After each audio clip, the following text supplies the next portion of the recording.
ആഷാഢത്തിലെ ആഷാഢ് കാ ഏക് ദിൻ നാടകത്തിലെ മോഹൻ രാകേഷിൻ്റെ നാടകത്തിലെ പ്രധാന കഥാപാത്രമായിട്ടുള്ള മല്ലിക ആഷാഢത്തിലെ മഴ നനഞ്ഞ് അതിൻ്റെ ഒരു ആനന്ദ അനുഭവം തൻ്റെ അമ്മയോട് പറയാണ്. ഉസ്നെ ബതായ കി ആജ് കെ വേ ക്ഷൺ മേ കഭി നഹി ഭൂൽ സക്തി. അപ്പോൾ അവളെന്താ പറഞ്ഞത്? ഇന്നത്തെ ആ നിമിഷങ്ങൾ എനിക്കൊരിക്കലും മറക്കാൻ പറ്റില്ല. സൗന്ദര്യ കാ ഐസാ സാക്ഷാത്കാർ മൈനെ കഭി നഹി കിയ.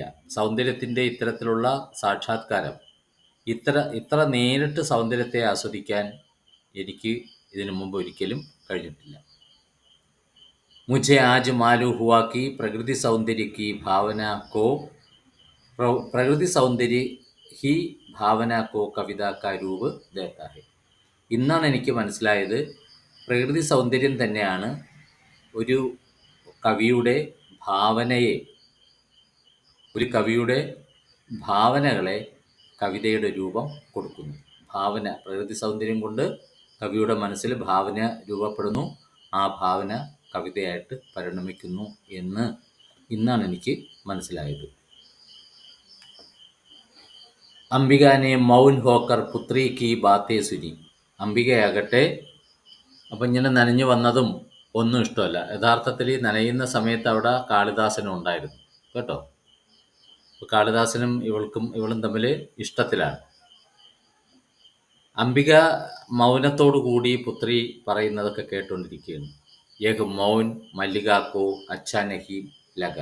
ഈ മൗനം അവൾക്കത്ര, മല്ലികയ്ക്കത്ര ഇഷ്ടപ്പെട്ടില്ല. മാങ്കി ആംഖോമേം ആസു ദേഖ് കർ മല്ലിക അത്യന്ത ഉദാസ് ഹുയി. അമ്മയുടെ കണ്ണുകളിൽ കണ്ണുനീര് കണ്ടപ്പോൾ, അമ്മ കരയുന്നത് കണ്ടപ്പോൾ മല്ലിക വളരെയധികം വിഷമിച്ചു. എന്തിനാണ് ഈ അമ്മ കരയുന്നത് എന്നുള്ള അർത്ഥത്തിൽ.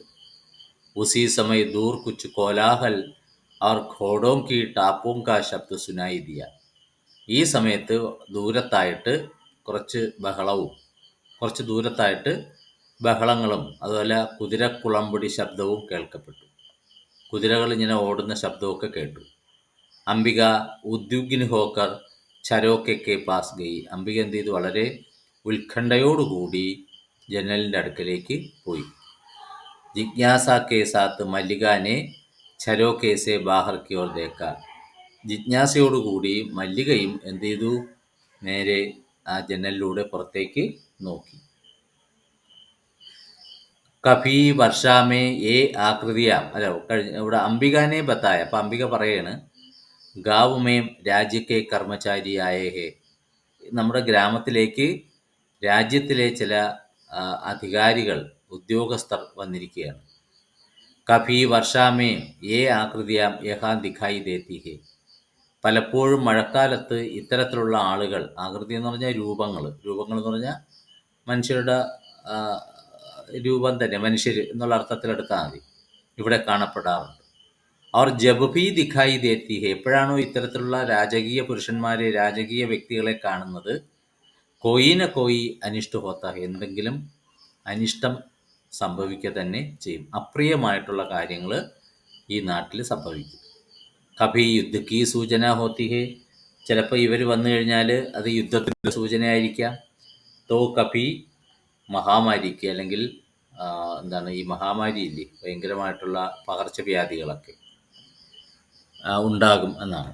അംബികാനെ കഹാക്കി പിछली മഹാമാരി മേം ജബ് മല്ലികാക്കെ പിതാക്കി മൃത്യു ഹുയി. ഇപ്പം അംബിക പറയാണ്, കഴിഞ്ഞ പകർച്ചവ്യാധി പിടിപെട്ട കാലഘട്ടത്തിൽ നിൻ്റെ അച്ഛൻ എന്ത് ചെയ്തു? മരിച്ചുപോയി. കഴിഞ്ഞെന്ന് പറഞ്ഞാൽ കുറേ വർഷത്തിന് മുമ്പ് എന്നുള്ള അർത്ഥത്തിൽ. തബ് ഭി ഉസ്നെ ഏ ആകൃതിയാം ഗാവ് മേ ദേഖി തി. അന്നും അദ്ദേഹം എന്ത് ചെയ്തു? ഇത്തരത്തിലുള്ള രാജകീയ കർമ്മചാരികളെ ഗ്രാമത്തിൽ കണ്ടിരുന്നു. അപ്പം ഇവർ വന്നു കഴിഞ്ഞാൽ, രാജാക്കന്മാരുടെ ആൾക്കാർ വന്നാൽ എന്തെങ്കിലുമൊക്കെ അവിടെ സംഭവിക്കുമെന്നാണ് ഒരു സൂചന കൊടുക്കുന്നത്. അംബികാക്കോ മാലൂം ധാക്കി മല്ലികാനെ അപ്പനെ മനോമന്ദിർ മേം उसी गाँव के अभावग्रस्त और സ്ഥാനീയ കവി കാളിദാസ് കോ സ്ഥാൻ ദേ രഖാ ഹെ. അംബികയ്ക്ക് നന്നായിട്ട് അറിയാമായിരുന്നു എന്താണ് മല്ലിക തൻ്റെ മനോമന്ദിരത്തിൽ, മനസ്സാകുന്ന ക്ഷേത്രത്തിൽ, ആ ഗ്രാമത്തിലെ ദാരിദ്ര്യം ഉള്ള, അതുപോലെ ലോക്കലായിട്ടുള്ള കവി, ആ പ്രദേശത്ത് മാത്രം അറിയപ്പെടുന്ന കവി കാളിദാസന് സ്ഥാനം കൊടുത്തിരിക്കുകയാണെന്ന്. മല്ലിക തൻ്റെ മനസ്സാകുന്ന ക്ഷേത്രത്തിൽ, ആ ഗ്രാമത്തിലെ ദാരിദ്ര്യം അനുഭവിക്കുന്ന, ആ പ്രദേശത്ത് മാത്രം അറിയപ്പെടുന്ന കവി കാളിദാസനെ സ്ഥാനം കൊടുത്തിരിക്കുകയാണ്. എന്ന് പറഞ്ഞാൽ മകൾക്ക് അവനോട് അത്രയും താല്പര്യമാണ് എന്ന് മനസ്സിലായി. ആഷാഢ് की प्रथम वर्षा में भीगने के आनंद पुलक का वर्णन करते समय भी मल्लिका के मन में പ്രേമ ഭാവന ഹി പ്രകട് ഹുയി തി. ആഷാഢത്തിലെ ആ ആദ്യത്തെ മഴയെപ്പറ്റി, ആ മഴയിൽ നനയുന്നതിൻ്റെ ആനന്ദത്തെപ്പറ്റി, ആനന്ദപുളകത്തെപ്പറ്റി വർണ്ണിക്കുന്ന സമയത്തും മല്ലികയുടെ മനസ്സിൽ ആ പ്രേമഭാവന, കാളിദാസനോടുള്ള പ്രേമചിന്തകൾ പ്രകടമായിരുന്നു. ബേട്ടി കെ प्रणय संबंध को अंबिका घृणा और संदेह की दृष्टि से देखती थी. ഇപ്പം മകളുടെ പ്രണയവുമായി ബന്ധപ്പെട്ട് ഉള്ള കാര്യങ്ങൾ അംബിക വെറുപ്പോടുകൂടിയും സംശയത്തോടും കൂടിയാണ് നോക്കിയിരുന്നത്. അതായത് കാളിദാസനോട് ഒരു വെറുപ്പുമുണ്ട്, കാളിദാസനിൽ സംശയവുമുണ്ട്. എന്താണെന്ന് താഴെ പറയും.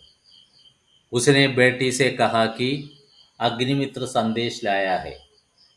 അപ്പം മല്ലികയുടെ അമ്മ പറയാണ്, മോളെ അഗ്നിമിത്രൻ്റെ മെസ്സേജ് വന്നിട്ടുണ്ട്. ഈ അഗ്നിമിത്രം എന്നുള്ളത്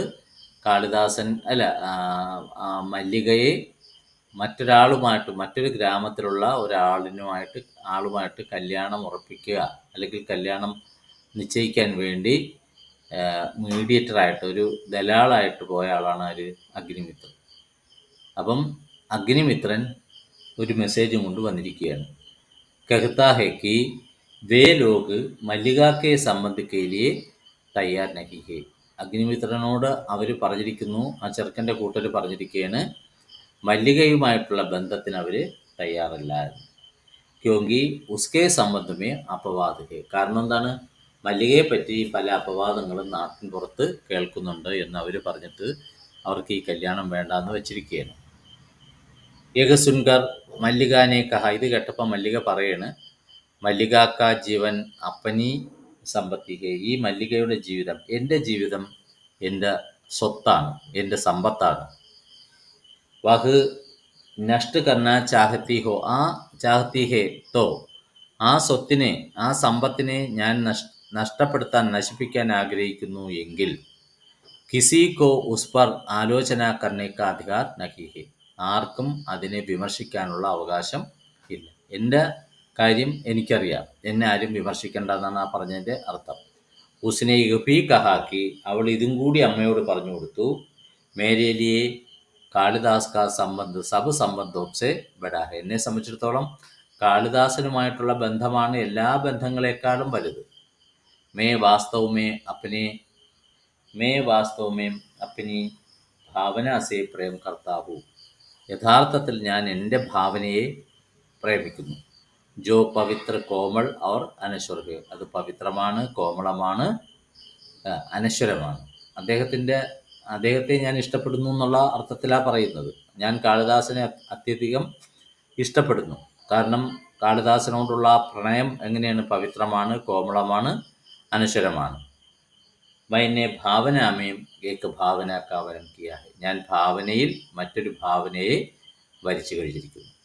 മനസ്സുകൊണ്ട് ഞാൻ അയാളെ വരിച്ചു കഴിഞ്ഞു, വിവാഹം കഴിച്ചു കഴിഞ്ഞു എന്ന് പറയുന്നു. ഭാവനാമേ ഭാവനാക്കി ബാത്ത് അംബികാക്കി സമച്ചുമേം നഹിയാത്തി. ഭാവനയുമായിട്ടുള്ള ബന്ധം, അതായത് കാളിദാസനെ ഭാവന കൊണ്ട് വരിച്ചു എന്ന് പറഞ്ഞല്ലോ, അത് മല്ലികയ്ക്ക് സമച്ചുമേ നഹിയായി അവൾക്ക് മനസ്സിലാക്കാം.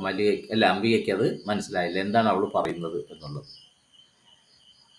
ഉസ്നെ ബതായാ കി ഉസ്സെ ജീവൻ കി ആവശ്യകതായേം കിസ് തരഹ് പൂരി ഹോ സക്തി ഹെ. അപ്പം അമ്മ ചോദിക്കുകയാണ്, നീ ഭാവന കൊണ്ട് അല്ലെങ്കിൽ ഭാവന കൊണ്ട് ഭാവനയെ വരിച്ചാൽ അതുകൊണ്ട് ജീവിതത്തിൻ്റെ ആവശ്യങ്ങളെ എങ്ങനെ നിനക്ക് പൂർത്തീകരിക്കാൻ സാധിക്കും? ഒരു കൽപ്പനാ ലോകത്ത്, ഭാവനാ ലോകത്ത് ജീവിക്കുന്ന ഒരാളിന് ജീവിതത്തിൽ മറ്റെന്തെല്ലാം ആവശ്യങ്ങളുണ്ട്?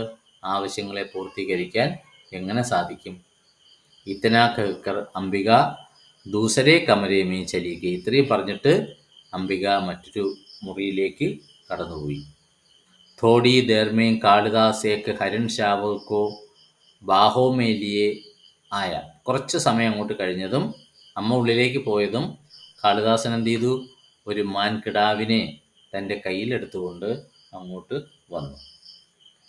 ഹരിൺ ശാവക് കെ ശരീർ മേ രക്ത് കി ബൂന്തേ ടപക് രഹി തി. ആ ഹരിൺ ശാവകിൻ്റെ, മാൻകിടാവിൻ്റെ ശരീരത്തിൽ നിന്ന് രക്തത്തുള്ളികൾ ഇറ്റിറ്റ് വീഴുകയായിരുന്നു. രക്തത്തുള്ളികൾ, അപ്പോൾ അതിനെന്തോ ഒരു അപകടം പറ്റിയിരിക്കുകയാണ്.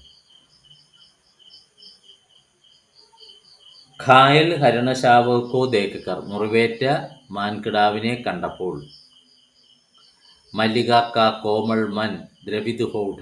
മല്ലികയുടെ കോമളമായിട്ടുള്ള മനസ്സ് ആർദ്രമായി. ദോനോനെ മിൽക്കർ ഹരൺ ശാവക് കി ശുശ്രൂഷ കി. രണ്ടുപേരും കൂടെ ചേർന്നിട്ട് ആ മാൻകിടാവിനെ ശുശ്രൂഷിക്കുകയാണ് ചെയ്യുന്നത്. ഘായൽ ഹരണശാവക് കോ ദേഖ് കർ മല്ലിക കാ കോമൾ മൻ ദ്രവിത് ഹോഠ दोनों ने मिलकर हरिण शावक की शुश्रूषा की. उसे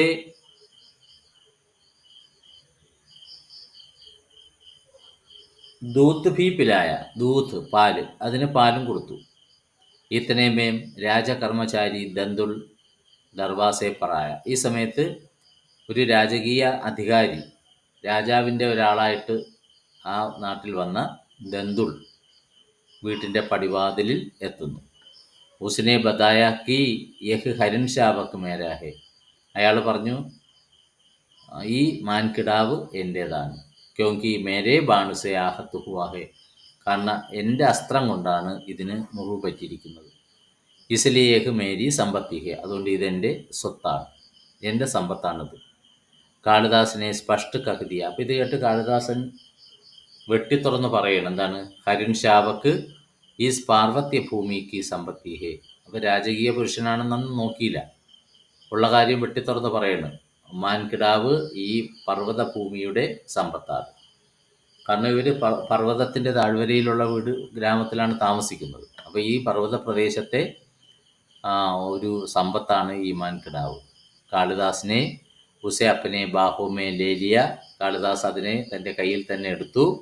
അവർ അപ്പനെ ഘർ കി തരഫ് ചലനയിലേക്ക്. എന്നിട്ട് അതിനെ എടുത്തുകൊണ്ട് കാളിദാസൻ അയാളുടെ വീട്ടിലേക്ക് ഇങ്ങനെ പോവുകയാണ്. നടക്കാനായിട്ട് അങ്ങോട്ട് പുറത്തേക്ക് ഇറങ്ങി. രാജപുരുഷ് ദന്തുൽ ഗുസേമേ ആയ. അപ്പം ഇത് കണ്ടപ്പോഴത്തേക്ക് കാളിദാസൻ ഇത്രയും പറഞ്ഞിട്ട് പുറത്തിറങ്ങിയ സമയത്ത് ദന്തുലിന് കലശലായിട്ട് ദേഷ്യം വന്നു. വഹ് തൽവാർ ഖീഞ്ചിക്കർ കാളിദാസ് കാ പീछा करने के लिए तैयार हुआ, करने के लिए प्रस्तुत हुआ.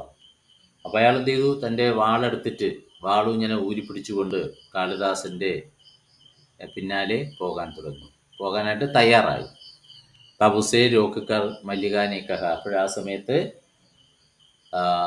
അയാളെ തടഞ്ഞുകൊണ്ട് മല്ലിക പറയാണ്, കാളിദാസ് നിശസ്ത്ര ഹോത്തെ ഹുയെ ഭി തുമാരെ ശസ്ത്രക്ക് ചിന്ത ന കരയെങ്കിൽ. അപ്പം കാളിദാസൻ്റെ കയ്യിൽ ആയുധങ്ങളൊന്നുമില്ല എങ്കിൽ കൂടിയും നിങ്ങളുടെ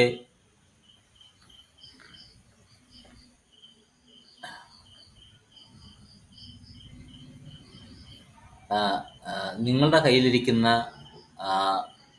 ആയുധത്തെപ്പറ്റി അദ്ദേഹത്തിന് യാതൊരു ആശങ്കയും ഉണ്ടാവില്ല. കാളിദാസൻ്റെ കയ്യിൽ ആയുധങ്ങളില്ല, പക്ഷെ നിങ്ങളുടെ കയ്യിൽ ആയുധങ്ങളുണ്ടെങ്കിലും അദ്ദേഹത്തിന് യാതൊരു ആശങ്കയും ഇല്ല. കാളിദാസ് കാ നാം സുൻകർ രാജപുരുഷ് ചൗങ്കുട. കാളിദാസൻ എന്നുള്ള പേര് കേട്ടതും രാജപുരുഷൻ ഒന്ന് ഞെട്ടി, അത്ഭുതപ്പെട്ടു. ദന്തുലിനെ ക്ഷമായാചനാക്കി. ഉടനെ തന്നെ ദന്തുല് മല്ലികയോട് ക്ഷമ ചോദിച്ചു.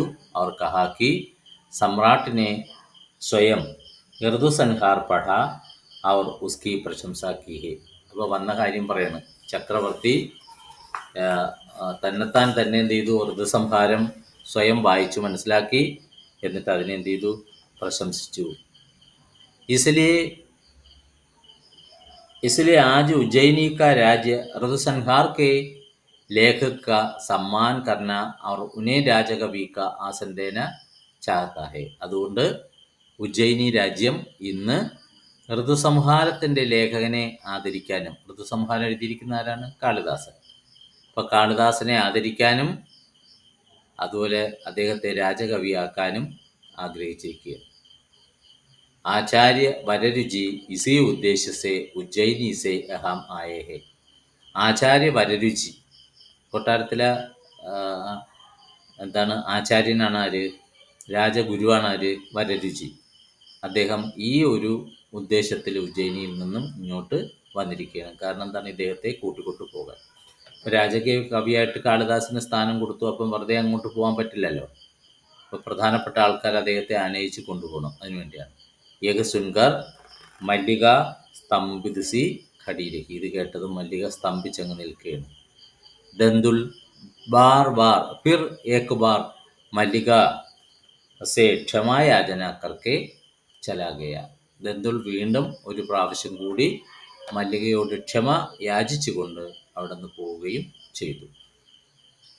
മല്ലികനെ ജബ് യഹ് വൃത്താന്ത അംബികാക്കോ സുനായാത്തോ.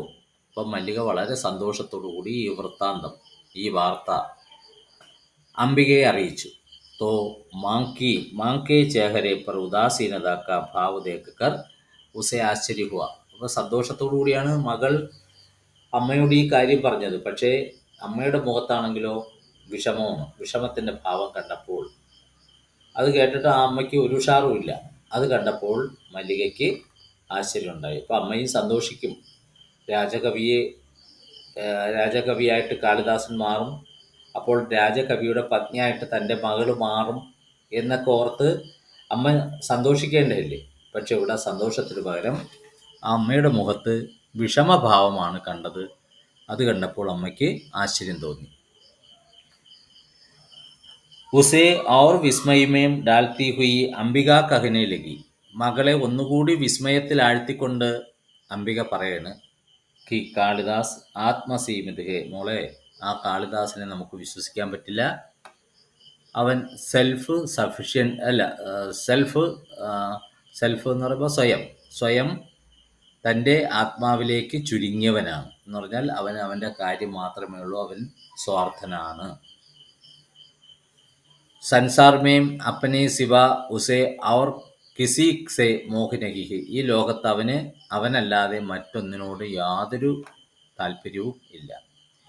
യദി ഐസാ നഹീന്തോ വഹിക്കോ തുംസെ വിവാഹ് നഹി കർത്ത.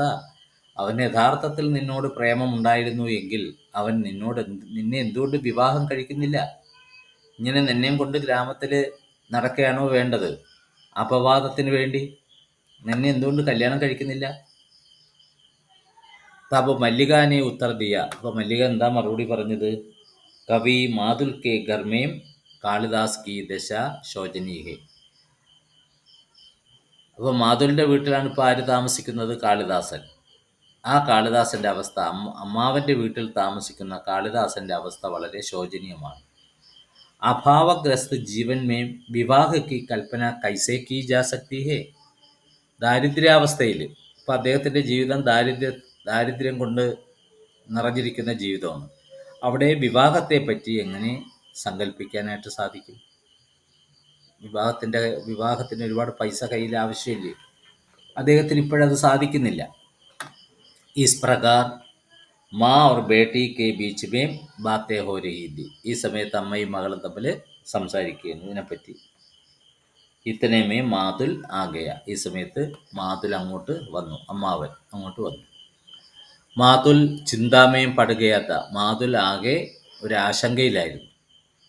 ക്യോങ്കി കാളിദാസിനെ ഉസ്കോ ബത്തായ. കാരണം കാളിദാസൻ ഈ അമ്മാവനോട് പറഞ്ഞിരുന്നു, മേ രാജകീയ മുദ്രാവും സെ ഖരീദ ജാനെ കെ ലിയെ നഹി ഹു. എനിക്ക് രാജകീയ മുദ്രകൾ കൊണ്ട്, അതായത് രാജാവ് തരുന്ന കാശ് കൊണ്ട് അത് വാങ്ങിച്ച് ജീവിക്കാൻ എനിക്ക് താല്പര്യം ഇല്ല എന്ന് പറഞ്ഞാൽ രാജാവ് എന്നെ പൈസ എറിഞ്ഞ് വീശുന്നതാണ്, വല വീശുന്നതാണ്. അപ്പം അങ്ങനെ എനിക്ക് വിൽക്കപ്പെടാൻ താല്പര്യമില്ലാത്ത ആളാണ്. മാതുൽ ചാഹത്താതാക്കി കാളിദാസ് അവശ്യ രാജധാനി ചലാജായി. എന്നാൽ മാതുൽ ആഗ്രഹിക്കുന്നത് എന്താണ്? കാളിദാസൻ തീർച്ചയായിട്ടും എങ്ങോട്ട് പോകണം? രാജകവിയായിട്ട് പോകണം, രാജധാനിയിലേക്ക്, കൊട്ടാരത്തിലേക്ക് പോകണം. അവർ രാജാശ്രയി സ്വീകാർ കരെ, എന്നിട്ട് രാജാവിൻ്റെ ആശ്രയം സ്വീകരിക്കണം. സാത്ത് ഹി സാത്ത് മാതുൽ കെ മന്മേം യഹ് വിചാർത്തോ ആയ, വിചാർപ്പി ആയ. അതോടൊപ്പം മാതുലിൻ്റെ മനസ്സിൽ ഇങ്ങനെ ഒരു ചിന്തയും വന്നു. എന്താണ്? രാജകീയ സമ്മാൻ പാനീസെ മേരെ ഭാഗ്നേ കാ മൻ ബദൽ ജായേഗ. എൻ്റെ മരുമകൻ രാജകീയമായിട്ടുള്ള ആദരവ് നേടിക്കഴിഞ്ഞാൽ അവൻ്റെ മനസ്സ് മാറും. ഈ സമ്മതമേ മാതുലിനെ ജബ് അംബികാസെ ബാത്തെങ്കി, ഇതിനെപ്പറ്റി മാതുൽ അംബികയോട് സംസാരിച്ചപ്പോൾ തപുസിനെ വ്യംഗ്യസ്വരുമേ കഹ. അപ്പം അംബിക വളരെ വ്യംഗ്യമായിട്ട് പറയുന്നു, പരിഹാസത്തിൽ പറയുന്നു, സമ്മാൻ പ്രാപ്ത് ഹോനെ പർ സമ്മാൻ കെ പ്രതി പ്രകട് की गई ഉദാസീനത വ്യക്തി കെ മഹത്വ കോ ബഢാ ദേത്തി ഹെ. അത് പരിഹാസമായിട്ടാണ് പറഞ്ഞത്. ആദരവ് കിട്ടുമ്പോൾ ആദരവിനോട് പ്രകടിപ്പിക്കപ്പെടുന്ന ആ വിഷമം, ഉദാസീനത വ്യക്തിയുടെ മഹത്വത്തെ വർദ്ധിപ്പിക്കുകയാണ് ചെയ്യുന്നത്.